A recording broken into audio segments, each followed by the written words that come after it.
বিসমিল্লাহির রহমানির রহিম। আসসালামু আলাইকুম। কেমন আছেন সবাই? আশা করছি ভালো। হাজির হয়ে গেলাম খুবই মজার একটা রান্নার রেসিপি নিয়ে। আজকে রান্না করব বোয়াল মাছ, আর সেটাই আপনাদের সাথে শেয়ার করব। আশা করছি আমার আজকের রেসিপিটি আপনাদের ভালো লাগবে। ভালো লাগলে একটা লাইক দিয়ে শুরু করবেন, আর যদি বেশি ভালো লাগে তাহলে ফ্রেন্ডস অ্যান্ড ফ্যামিলির সাথে শেয়ার করবেন। এখানে আমি একটা ফ্রাই প্যানে পরিমাণ মতো তেল দিয়েছি। এখন দিয়ে দিলাম বোয়াল মাছ।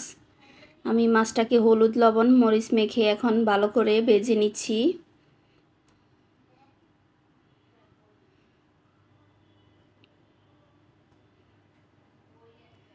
এই তো মাছটাকে ভালো করে ভেজে নিয়েছি। চুলায় একটা কড়াই বসিয়ে দিলাম, দিয়ে দিচ্ছি পরিমাণ মতো তেল। আমি এখানে সরিষার তেল দিচ্ছি।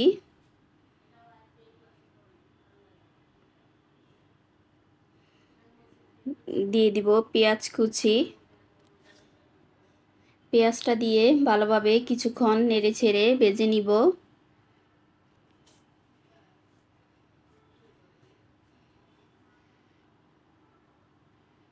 প্রতিদিনই রান্না করার সময় রোদ চলে আসে। এখন দিয়ে দিচ্ছি 3টা কাঁচামরিচ ফালি, দিয়ে আবারও নেড়ে নিচ্ছি। পেঁয়াজটা ভালোভাবে ভেজে নিয়েছি। এখন দিয়ে দিচ্ছি সামান্য একটু পানি,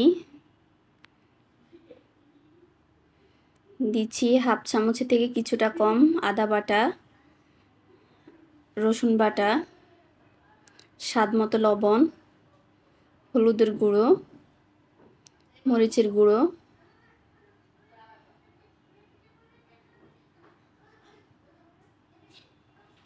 জিরা গুঁড়ো। এখন মশলাটাকে ভালোভাবে নেড়ে চেড়ে মিশিয়ে নেব।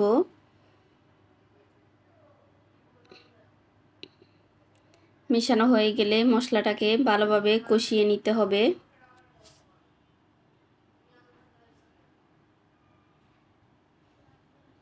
একটু সময় নিয়ে মশলাটাকে কষিয়ে নিচ্ছি, যতক্ষণ না তেলটা উপরে ভালোভাবে ভেসে আসছে। এই তো মশলাটা ভালোভাবে কষানো হয়ে গিয়েছে। এখন দিয়ে দিব আগে থেকে ভেজে রাখা মাছ।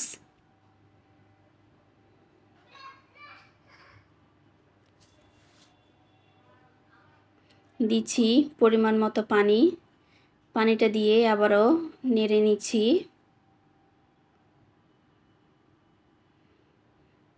আমি আরও কিছুটা পানি দিয়ে দিব। এবার ঢাকনা দিয়ে রান্নাটা করে নিব। এখানে আর বেশি পানি দেওয়ার দরকার নেই, মাছটা যেহেতু ভেজে রান্না করছি।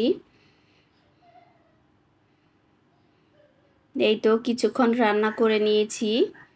এখন মাছটাকে আলতো করে উল্টে নিচ্ছি।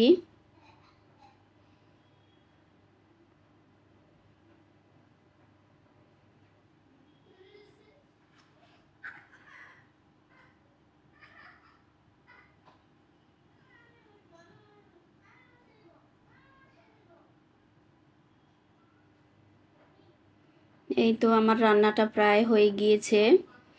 আমি চুলাটা কমিয়ে আরও কিছুক্ষণ রান্না করে নিব।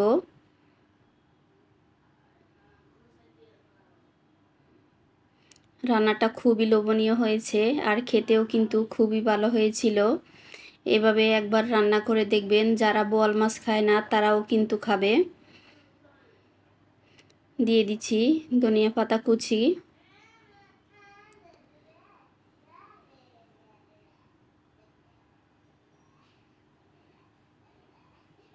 এই তো আমার রান্নাটা হয়ে গিয়েছে।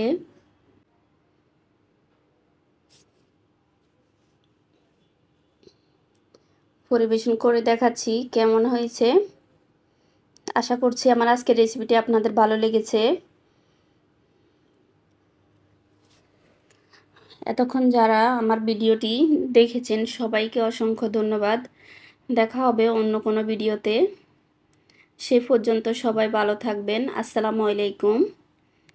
আল্লাহ হাফেজ।